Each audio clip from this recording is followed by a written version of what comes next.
आप सभी को मेरी ओर से जय माता दी। कैसे हैं आप सभी लोग? मैं उम्मीद करती हूँ आप सभी लोग बहुत अच्छे होंगे। मैं भी ठीक हूँ और सबसे पहले आप सभी को मेरी ओर से नवरात्रि की हार्दिक शुभकामनाएँ। माता रानी का वास हमेशा आपके घरों में रहें और आपके परिवार पर हमेशा माता रानी की छत्र छाया रहे। माता रानी से बस इतनी ही प्रार्थना करती हूँ, मेरी यूट्यूब फैमिली जितनी भी है प्यारी सी, माता रानी सबको खुश रखे और सबकी झोलियाँ खुशियों से भर दे। तो यहाँ पर जो है ना, मैंने बनानी है व्रत की रोटी।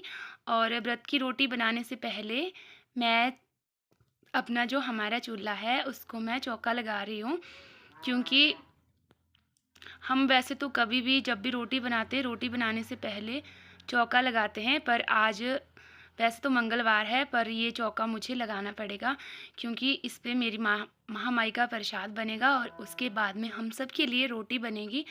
और मैंने तो व्रत नहीं लिया है, क्योंकि मैं नहीं ले पाऊँगी, पर व्रत मेरे पतिदेव जी ने लिया है। और तो मुझे जो है अब उनकी रोटी बनाने की तैयारी करनी है। और आप सभी लोगों का बहुत बहुत शुक्रिया मोटिवेट करने के लिए, प्यारे प्यारे से कमेंट करने के लिए।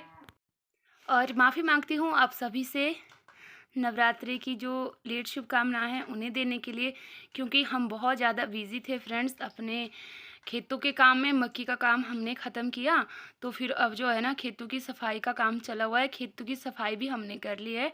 अब धीरे धीरे जो है, आपको पता ही हमारे पास छोटे छोटे बच्चे हैं, बछड़े अभी साथ में हमने अपनी जो खेती है ना वो करनी है। और वो जो बच्चे हैं ना अभी वो अनट्रेंड है, तो बहुत मुश्किल हो जाता है।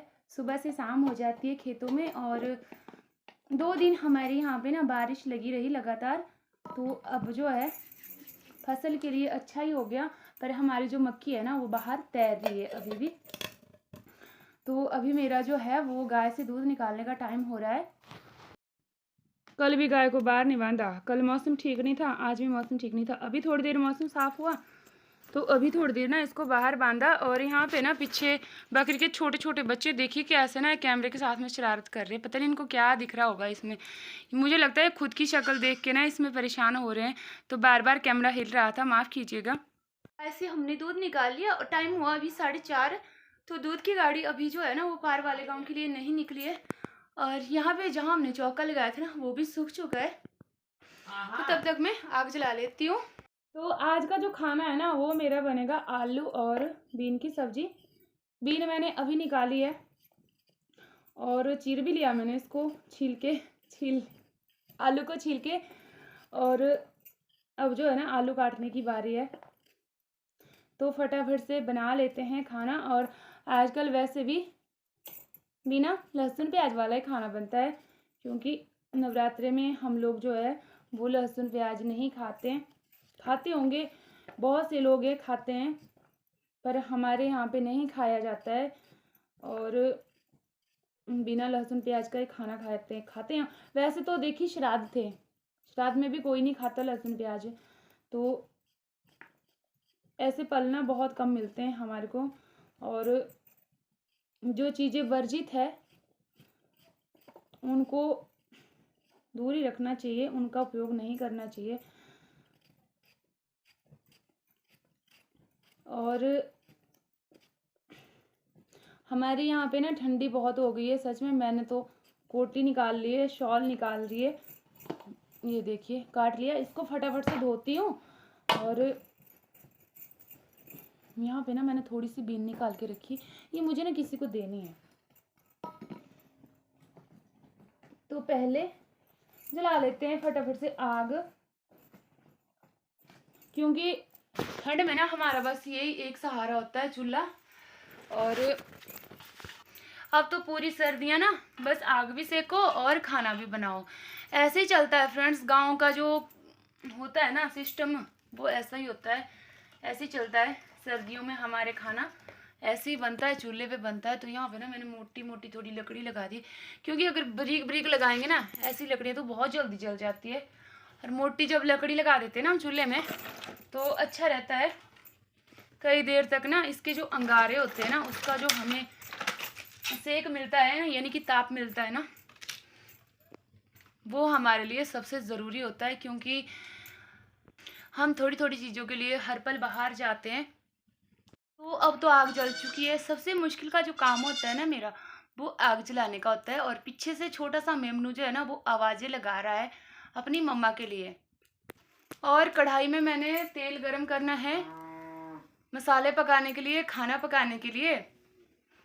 और हमारे बीच में हमारी आंटी जी हैं, दीपा आंटी जी, उनके बेटे का जन्मदिन है, और मेरी पूरी यूट्यूब फैमिली की तरफ से, मेरी तरफ से उनके बेटे को यानी हमारे भाई को जन्मदिन की ढेर सारी शुभकामनाएं। माता रानी से प्रार्थना करते हैं कि माता रानी उनकी ज़िंदगी में हमेशा खुशियां देना, उनको निरोगी काया देना और लंबी उम्र प्रदान करना। आप सभी लोग भी अपना आशीर्वाद ज़रूर देना। अभी हमारे खाना बन चुका है, और अब जो है चलिए थोड़ी पूजा वगैरह कर लेते हैं। और मैंने सोचा मैं आप लोगों के साथ में थोड़ी सी बात कर लूँ कि हमारे यहाँ पे तो हो चुकी है बहुत सारी सर्दी, और आप लोग भी अपना ध्यान रखिएगा सर्दी में, क्योंकि शुरुआती जो सर्दी होती है ना इन दिनों में, तो ये हमें अगर लग जाती है तो हम जल्दी बीमार हो जाते हैं, और हम फिर बार बार ना सारी सर्दी में बार बार बीमार पड़ने लगते हैं।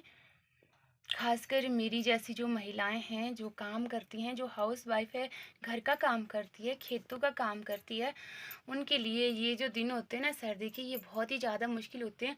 क्योंकि हम बरसात भी काट लेते हैं, गर्मियाँ भी काट लेते हैं, पर जो सर्दी का काम होता है वो थोड़ा टफ होता है। इन दिनों में बहुत ज़्यादा काम पड़े हुए हैं, क्योंकि हमें फसल लगानी है, एक फसल हमने काटी हुई है, खेतों की सफाई करनी है, घास स्टोर करना है सर्दियों के लिए, और साथ साथ में लकड़ी भी स्टोर करनी है सर्दियों के लिए। तो बहुत सारे काम हो जाते हैं ना।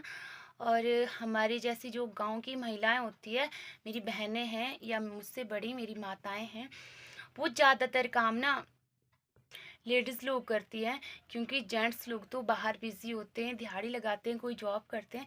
तो ऐसे में हमारी बहनें और हमारी जो माता है ना, वही घर पे रहती है, वही ज़्यादा काम करती है। तो खासकर उनके लिए कहना चाहूँगी कि आप लोग अपना ध्यान रखिएगा। अगर आप सेफ रहोगी, सुरक्षित रहोगी, बच के रहोगी सर्दी में, तो आपका परिवार भी सेफ रहेगा। नहीं तो फिर अगर मेरे जैसे होते हैं ना, तो फिर खाना बनाने की भी कई बार छुट्टी हो जाती है, और खाना बनाने के लिए भी टाइम नहीं होता हमारे पास। हम बीमार हो जाते हैं, हमारा मन नहीं करता, तो हमारे जो बच्चे हैं ना, वो हमसे डिमांड करते हैं खाना बनाओ खाना बनाओ। पर जब हम बीमार होते हैं ना, तो बीमारी की स्थिति में हम ना तो खुद का काम कर सकते हैं, ना अपने घर का काम कर सकते हैं। तो ऐसे में हमें अपनी सेहत का ना पहले से ही ध्यान रखना पड़ता है। आप भी अपना ध्यान रखिएगा। और मैं थक गई हूँ, मेरी गर्दन में आज पता है क्या, सारी बरसात थी ना, बड़े आराम से निकली थी। मैं पता क्या सोचती थी कभी कभी कि ना इस बार ना मेरे गर्दन में दर्द नहीं होगी। और जैसे ही मैंने वो वीडियो किया था ना आप लोगों के साथ में, पहले उस दिन, बस पहले वो उस दिन का हौसला आया दूर से, और अब जो है ना वो गर्दन टेढ़ी टेढ़ी होने लगी है। और अब मैं ना टेढ़ी मेढ़ी गर्दन करके ही चलती हूँ। और यहाँ पे ना मेरे सच में दर्द होती है। जिसकी ना गर्दन में दर्द होती है ना, वो मुझे बताना कि वो जब रात को सोते हैं ना, तो उन्हें कैसा फील होता है। मुझे तो ऐसे लगता है ना जैसे मेरे यहाँ से ना टूट रही है गर्दन। और मानो ना हमारे को ना बहुत सारे जो चींटियाँ होती है ना, वो वाली छोटी छोटी नहीं, दूसरी वाली जो बहुत तेज काटती हैं, वो सारी जोर से हमें यहाँ पे काट रही है। इतना तेज दर्द होता है। और मैं तकिया नहीं लेती हूँ, तकिए का यूज़ नहीं करती हूँ मैं, बिना तकिए के सोती हूँ, पर फिर भी ये दर्द नहीं जाता, और शायद ये जाएगा भी नहीं। जैसे हम भारी काम करते हैं ना, ये उसी की वजह से होता है, उसी के साथ से हो जाता है। मेरे आटे वाले हाथ है, मैं चपाती बना लेती हूँ। और ब्लॉग को यहीं पे ख़त्म करते हैं, फिर मिलेंगे नेक्स्ट ब्लॉग में। जय माता दी। आप सभी के लिए मैं जिस तरह से होती हूँ ना, उसी तरह से आप लोगों के साथ में आ जाती हूँ। माफ़ कीजिएगा अगर मुझसे कोई गलती हो गई। बाय बाय, फिर मिलते हैं।